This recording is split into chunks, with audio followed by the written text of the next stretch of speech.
Hello everyone and welcome back to another video. I, as always, am Grestar, and this is another reaction to Death Battle, Venom vs. Crona. So of course, make sure to click on the link in the description below to go to the official release first. Like, comment, subscribe, all of that good stuff. Watch that there, then come back here and we'll watch it together. So yes, I'm still in this very temporary setup, and I do apologize again for like the lack of quality in certain areas. I am at least using another light. It's the flashlight on the back of my phone, as you can see right here.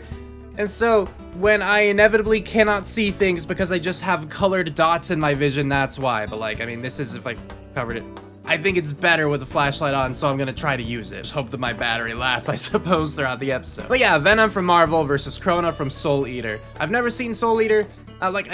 If I'm thinking of the right anime, I've seen like the first episode, but it was years ago now, you know, so I don't know. And then Venom. Right? I haven't even seen... The only Venom I've seen, like, on film was in, like, the Sam Raimi Spider-Man 3, you know? I haven't seen either of, like, the new Venom movies. I certainly haven't, like, dived into the comics or anything like that, so I really don't know enough about Venom to say anything. And, you know, having only seen that one episode of Soul Eater and forever ago, I cannot tell you anything about Crona either. So, with that, let's get to watching. Like, I don't even know why Venom and Crona would be matched up. That's how little I know the two. You know, usually you'd be like, oh, they're both swordsmen or something. I don't know here. Attached? Oh. These two take their friends even further than that. Venom, the lethal symbiote and Spider-Man's best frenemy. And Crona, yeah, that's fair. the deadly demon sword from Soul Eater. Oh, Crona's the sword?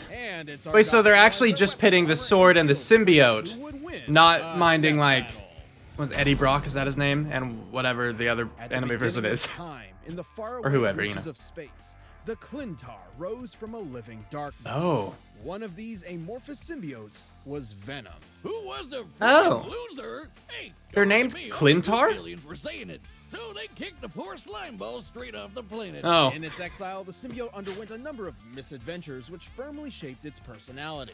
It bonded to a heroic Kree soldier rescuing refugees, cool. A violent monster who committed genocide, oh. and apparently Deadpool. Damn, no wonder Venom's so messed up in the head. Eventually, yeah, that would do it. Discovered by Peter Parker, your friendly neighborhood Spider-Man. It gave him a pretty slick black suit and awesome new powers. Right? But Diet, chocolate, and brains, wow. Raging psychopathic alien, Pete decided to That's the only part I read, by the way. Of Christian Rock. A wise decision, although ill-timed, as this event would cause the symbiote to finally meet its greatest partner, Edward Brock. Yay, I got his name right. With the unluckiest backstory ever. While trying to uncover the identity of a serial killer, he blamed the wrong guy. The same day he published his article, Spidey caught the real killer, who lived right next door to the dude Eddie blamed. Long story short, Eddie was fired from his job, divorced by his wife, and disowned by his father. That sucks. Who already blamed Eddie for his wife dying in childbirth. On top of all of that, Eddie learned he developed adrenal cancer, with only a few months left to live. Man, and I thought 2020 was rough. I almost don't blame him for becoming a supervillain. That would be a bad time all around. He begged God to take it all away, and got an answer. The symbiote. Just like Captain Planet with their powers combined, these two losers became a super loser. Yeah. They actually became a horrifying monster with all of Spider-Man's powers and then some. Okay. Their mutual hatred of Spider-Man caused the symbiote to bond to Eddie like no host ever before. They were perfect, a terror in the night, an unstoppable demon. They were Venom. I see. It cured Eddie's cancer. Sort of. It's complicated. Apart from Spider-Man's webbing and web-crawling powers, Just kind of hoping they'd go into that, but that's fine. Shifting to mold his body into cool doodads. Swords, shields, tendrils, worm monster things, even wings. Yeah, imagine wings. seeing Oh, this guy flying outside your window. Interesting. At night. Well, good luck sleeping ever again. Venom can camouflage his entire body, heal severe wounds like impalement and lost limbs, see all around him at once, and psychically project emotions onto others. Oh, interesting. Normally, this just makes people feel sorry for themselves, like Wiz on Tinder. One time he convinced a bunch of other symbiotes that life was meaningless and they killed themselves. Wow. Yeah, that's dark. That is. Desperate, the symbiote can even invade the bodies of others and make them burst from inside out. Gross and awesome. But if he doesn't want to pop them like a fun balloon, he can just take over their body like a creepy puppet master. While attached to a victim, Venom can control them by fusing the symbiote to their nervous system, Oh. specifically the brainstem and frontal lobe. I see. Fighting off this mind control is extremely difficult unless you have powers that can directly counter it, such as another symbiote. Oh god, aliens, tentacles, and mind control? Are we sure this episode is ready for everyone, or do we need to start blurring stuff? Don't worry, aside from being a horrible mass murderer, Venom's stories are completely wholesome. Right. Are they? Venom proved a dangerous thorn in Spider-Man's side and frequently ruined his life. Even taking a page out of my favorite book, The Most Dangerous Game, and hunting him on a private island. Yeah, he was the coolest rival ever, but over the years, things kinda calmed down a bit. They even teamed up every so often. See, even with so much anger, Eddie had a legitimate desire to protect others. As a teenager that's stealing good. his dad's car, he accidentally ran over and killed a child. Oh. Despite his desire to confess, his father forced him to plead innocent and rigged the jury. The guilt has weighed him down ever since. Rip. So while Venom does have a hunger for human brains, he'd rather eat the face off a criminal than an innocent person. Venom's as tough as they come. He survived Ghost Rider's penance stare. He's Wow. strong enough to Okay. toss a tank hundreds of feet up, and fast enough to take down Spidey 2099, who once caught Mjolnir while it was moving 2,000 times the speed of sound. While Venom Wow. does not possess the spider sense that allows Parker to react in microseconds, he can still keep up with all the usual Spidey gallery. Plus, while symbiotes have a severe weakness to high-pitched sound and heat, he's developed resistances to them. Oh, that's When he good. took this giant explosion, or when he survived a sonic scream from some mutant gremlins that shattered all glass within 10 miles. Wow. Maybe So that is a tougher high to take down than resistance. most other symbiotes, Venom never fully overcame his weaknesses. However, his symbiotic genes provide far more help than harm. This includes traits and memories from other hosts, like Scorpion and Flash Thompson. Wait. Bullets are a genetic trait? Sure. How do I pass that down? Venom would certainly need a lot of firepower to survive an encounter with the symbiote god. Oh, geez, here we go. There's symbiote At god. first, the Clintar symbiotes were seen as a peaceful people. But turns out they were actually living weapons forged by the primordial deity Null in an attempt to conquer the universe. Oh. But next up, Marvel Wow. decides they're magic maple syrup people from Asgardian IHOP. But What? okay, cosmic sludge made by alien Satan. Let's go with that. Okay. Despite it all, Eddie and the symbiote have proven they're far more than the dark legacy the Clintar were intended for. They've even gained the respect of the Avengers and eventually considered Spider-Man a friend. Oh, that's great. Sort of. It's complicated. Oh, all Eddie right. really is the best pal Venom could have found. And let's be real, he just looks freaking badass. He does look pretty cool. So that was interesting. An ancient I don't think I time retained since too the much. being I'm known tired, as like the just woke Kishi up. banished But humanity, it was interesting. nearly driving all mankind into the depths of madness. This monster could only be defeated and sealed away by the god of death. So, why is the literal god of death so goofy looking? You ever seen Death Note? Hell, even Thanos' girlfriend is scarier than this clown. If you are unfamiliar with the world of Soul Eater, I am. prepare yourself. It's different. Okay. Not one in a return of the apocalypse, Death and his oven mitts founded a school, Death Academy. Here, warriors called Meisters would train to fight evil using the power of their souls. They Oh. even got neat demon weapons that doubled as people. Together, they learned courage, chivalry, unbreakable friendship. You know, all that anime crap. Of course. Crona Gorgon was not one of these students. Buckle up, it's all Gloomsville from here. Oh no. I don't think I know how to deal with this situation. Throughout their childhood, Crona was abused by their mother, Medusa, a witch obsessed with the legendary Kishi. You can see where this is going. Hmm. Anime Uma Thurman was such a fangirl, she figured, hey, why don't I make my own Kishin? So she used her child as a guinea pig in a bunch of crazy experiments. Oh. You know, it kind of sounds like something you do, Wiz. Don't be silly, I only use actual guinea pigs. Part of Medusa's great experiment included bonding Crona to a weapon, much like the Meisters of Death Academy. However, joining with Ragnarok was a bit more literal. Ragnarok used to be your run-of-the-mill transforming weapon person until Medusa melted him alive in black blood. Oh. Blood being another experiment of hers. Okay. Crona's own blood is, in fact, this same black blood, which they can remotely control. It can be used to heal Crona can wounds and control even black harden as a blood. sort of Okay. internal armor. Cooking rags and black blood turned him into a brand new weapon that was literally poured into Crona's bloodstream. From Oh, that point on, that's Crona why. and Ragnarok were two halves of the same person. The meek and tortured child firmly attached to their loud and brazen weapon. And That Ragnar sucks. has that black blood control too. They can yank poor Crona around like a puppet. They can use black blood to create wings, thorny vines, all kinds of weapons, and big ass needles. Ugh, I hate needles. Yeah. What's up with that mouth when he transforms into a sword? That thing's messed up. Like the Meisters, Crona can wield their own soul in combat, amplified by Ragnarok as a technique called scream resonance. Think of it like hooking an electric guitar up to an amp, though more akin to a screeching banshee on LSD. Okay. I know you play. I don't. It's incredibly powerful, causing internal damage to foes and Poor making Boomstick. Ragnarok vibrate to increase his cutting power. Hey, are you okay? What?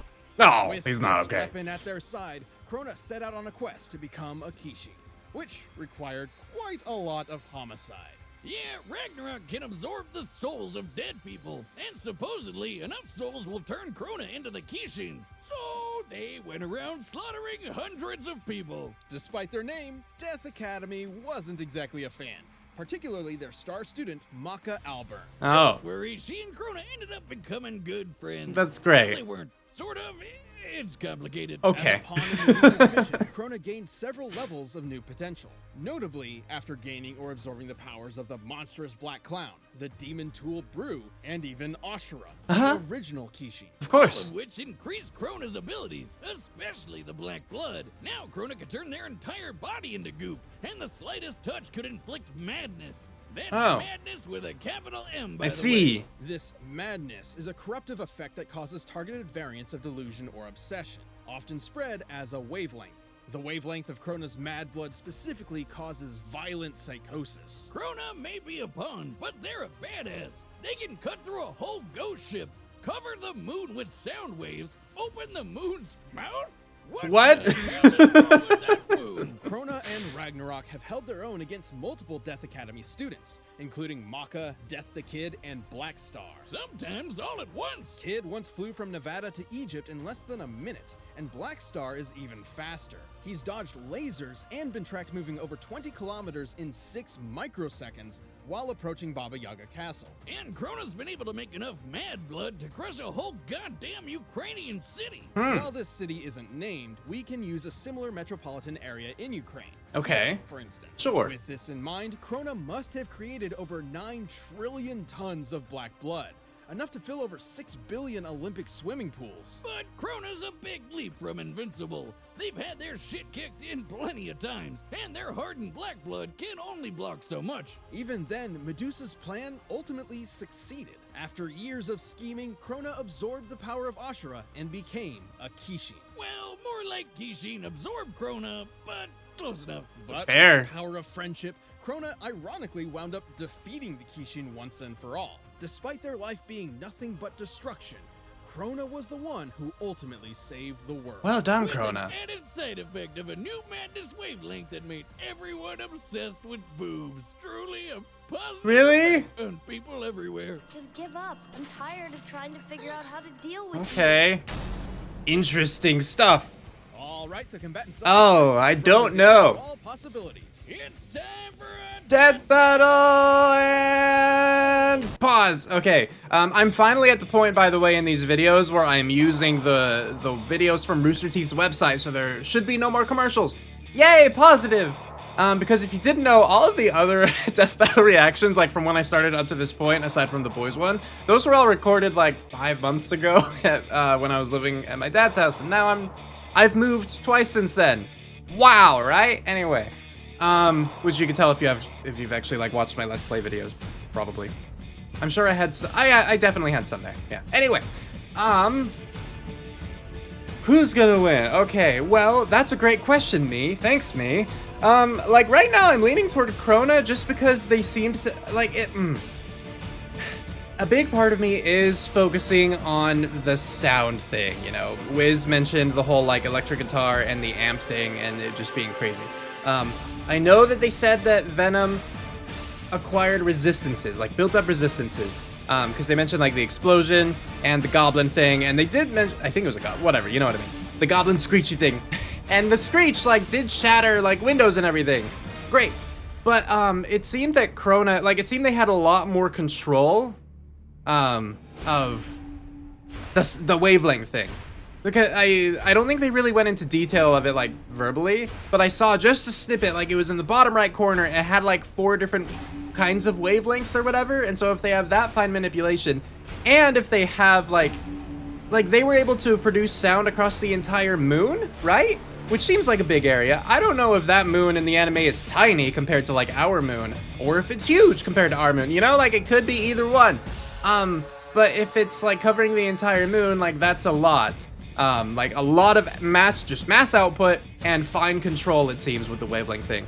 And since a lot of their attacks kind of just seem to naturally involve that, unless I'm just completely mistaken, which I very well could be, they might not even need to deduce that that's like one of Venom's weaknesses. It might just come out, and then that would be good. Neither of them are invincible. Like neither Venom nor Crona. And so like they could both just like die and stuff. I would want to say that Crona is more vulnerable just naturally, but given that, you know, they're in like a fighting anime, we got to see them just take massive hits. Like they just take a swing and then fly back into like concrete pillars, and they would get smashed, and then I assume Crona just kind of like got back up. And with like them being able to control their entire body with that mad blood or black blood or whatever, I think mad blood was like the next step, right? I don't know.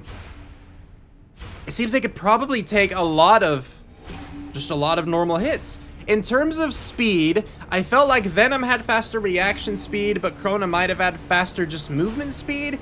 And I really only had, like, they compared Crona's speed to, like, I think 2 other people. They mentioned the one that, like, moved 20 kilometers in, like, 6 microseconds or something like that, right? Whereas Venom's, the only real speed feat I'm thinking of is when the Spider-Man, the future Spider-Man, whatever his name was, because I don't remember, like 2099 or something, he caught Mjolnir when it was moving super, super ridiculously fast. Which, by the way, I think would have more to do with Spider-Man's immense strength to be able to catch something moving that quickly, unless Mjolnir just has weird properties where the acceleration wouldn't actually matter, you know, like the force of catching something moving that fast. But, like, that does seem to me much more of a reaction speed, unless we're saying that Spider-Man like caught up to Mjolnir and then caught it, but I think it's just he caught it. And Spider-Man also has the Spidey sense, which they specifically said that Venom doesn't have. And so I don't feel like we could compare those 2 reaction speeds, because Venom just doesn't have what Spider-Man would have that would enable him to do that. Right? Like I wish I technically can go back and view that part, but I don't do that in these reactions. I don't go back and review things. I just have what I have in my brain, you know, whether I remembered it correctly or not, and I try to, you know, deduce who might win. I don't know of Crona's weaknesses. I don't know if Crona really has weaknesses aside from just being vulnerable. They're definitely not a normal human, you know? Like, that's definitely a fact. Like, and neither is Eddie until the symbiote is taken off. Now, I don't think that would be an easy feat, but again, just with the whole, like, sound wavelength thing that Crona is able to do, I feel like that's the best bet. Like, that's the biggest thing that comes to my mind. And when you consider that, like, the Mad Blood was able to cover the entire, like, Ukrainian city, that's... And, you know, they have, like, full control over that blood, and it can, you know, become a bunch of different weapons. It can be used for a bunch of different, like, defenses, you know, much like the symbiote can. Yeah, it just seems like they have more up their sleeve than Venom does. I don't think the madness will really come into play, considering the symbiote has previously, like, controlled, or, like, you know, not controlled necessarily, but been hosted by Deadpool, you know, and we all know how crazy Deadpool is. But I just don't know what Venom would do, really, to, like, guarantee a win, whereas I can see a way that Crona could, you know? That's where I am right now. And if we're dealing with the whole, like, equal and opposite reactions for, you know, determining durability and strength and whatnot, like, it's a big thing that Venom is respected by the Avengers, because, like, yeah, that definitely means something. but I just don't know what specifically he could do to kill Crona. I'm sure there are a lot of things, but for now I'm gonna go with Crona is going to win this one. Let's see if I'm right and how or how not, whatever, and play. Good luck, Crona. I'm betting a lot of money on you, so please win. Hello? Hi. I want to be alone. Hey, pay attention, you turd. Ah, lucky day. 2 brains for the price of 1. What makes you think that the black thing has a brain? Also, that's so rude. You don't know that they're a criminal or anything. I can handle this right now. Poor Crona. Gross.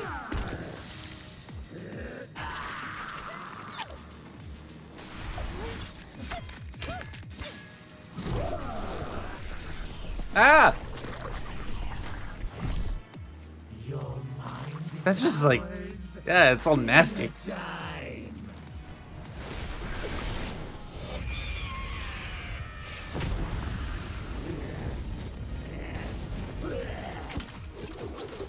I mean, so we got to see a little bit of that sound wave. It didn't seem to affect Venom directly, just like the goop that he had blasted off. That doesn't mean that the sound waves are necessarily useless, but also this fight's so dark. It doesn't help I have my laptop brightness all the way down, but that was a muda muda right there. He's gone? No, What is he? he's not. We are the ones hiding under your bed. Teeth ground sharp and eyes glowing red. What a reference. Ow. Ow. You okay, Crona?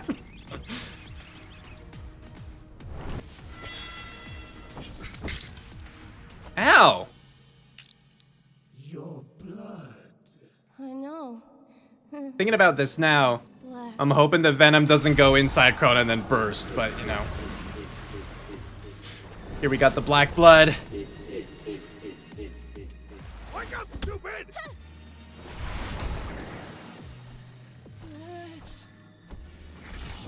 Ah, he got wings!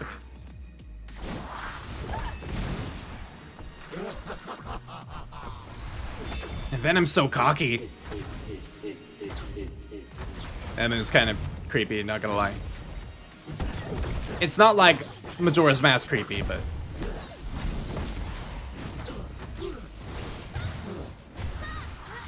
it's getting there.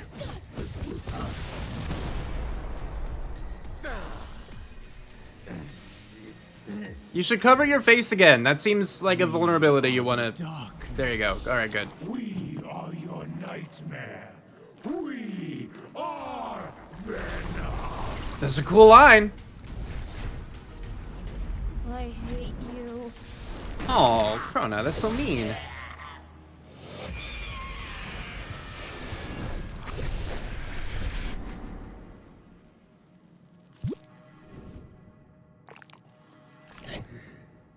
Oh, they're souls. I was like, what's with the fire?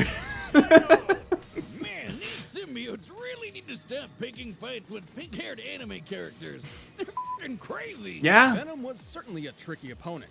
His shape-shifting camouflage and multitude of weapons kept Crona on guard. Unfortunately, Venom lacked the power needed to keep up a prolonged fight. Yay. Yeah, Crona matching Black Star's speed makes for a pretty clear Black Star, that difference. was the one, yeah. Crona could reach Mach 9,000, while Venom only topped out around Mach 2,000. And while Venom has shown incredible physical strength that puts Spider-Man to shame, he could never compete with 9 trillion tons of mad blood. Yeah. By the way, that precise control of the black blood totally meant Crona could push out any of Venom's attempt at being a puppeteer. And Crona's Oh, I shown didn't think even about that. greater feats of strength as well. Assuming all of the moon's teeth are similar in size and stone, opening this jaw is equivalent to lifting over 10,000 tons. Oh. Of course, the final nail in Eddie's coffin was the fact that half of Crona's arsenal was sound-based, basically Venom's kryptonite. Somewhat. Recall that Venom did gain a notable resistance to sound Yeah. attacks. So we needed to determine if Crona's sonic waves were great enough to effectively harm him. You know those gremlins who shattered every window in 10 miles with a screech attack? I do. The symbiote barely barely survived it, so that's a good high end to look at. It takes at least 100 decibels to shatter glass normally. To cover that much distance, the combined sonic blast must have equaled about 244 decibels. Okay. In contrast, in order to engulf the moon, Crona's sonic waves must have reached over 275 decibels. And yes, that's considering the weird size and shape of the moon. Okay. Ugh, just look at that freaky thing. Sure, 275 doesn't seem that much more than 244, But no, it's but yeah. decibels increase on a logarithmic rate. This means Crona's sound attack was actually over 1,000 times stronger. Vinny for sure wasn't surviving that. Poor Eddie Venom. and the symbiote held their own with versatility, but Crona and Ragnarok had them beat in destructive power, blistering speed, and an arsenal that could take advantage of Venom's key weakness. Looks like Venom just got Ragnarok. The winner is Crona. Claps for Crona. Cool. Whew, I got that. Okay. Death Battle. Come back next week to see previews of our upcoming matchups. If you want to watch more stuff, you can click the boxes right around here, and you can always pick up some DB merch at store.roosterteeth.com. That's right, you could do that. Next time on Death Battle. Oh. Okay, so it's red versus blue. I got a tank. People with tanks are never outnumbered. Though I feel like people were saying in the comments that this was wrong. They were telling me in the comments that some next time was wrong, but I don't remember. It must be this one, right? I think they said instead that like next time was Saberwolf versus some other dude who is somewhat similar in some way to Saberwolf. Okay, but red versus blue is coming up at some point. But Saberwolf, I think, is the next one. That's what I'm going to plan for. Yeah, I don't know. I watched some of red versus blue. I mean, I feel like quite a bit when I was young, like junior high young, like 7th grade, I think. I think I ended off on this part where there was like a whole time loop, and so there were a bunch of the blue one. Is it Tucker? I don't know. In that, like, he just kept appearing or whatever. I think that was the last episode I ever saw. Someone I knew in junior high referred to me, I don't know if affectionately, but maybe, as Caboose. That was a thing that that was part of my life back then. Anyway, I thought it was funny, but am I really looking forward to red versus blue? Like, no, honestly. It's been way too long for me to have any more attachment to that show. And with it being like an entirely Rooster Teeth show, I don't know, it seems odd. Anyway, though, this death battle, Crona and Venom, blah. So, yay, glad that I feel like I picked the winner pretty well. Like, I was very wrong, I guess, about the speed thing. Like, I thought the Spider-Man catching Mjolnir at that speed would have meant that the reaction time was, like, much faster.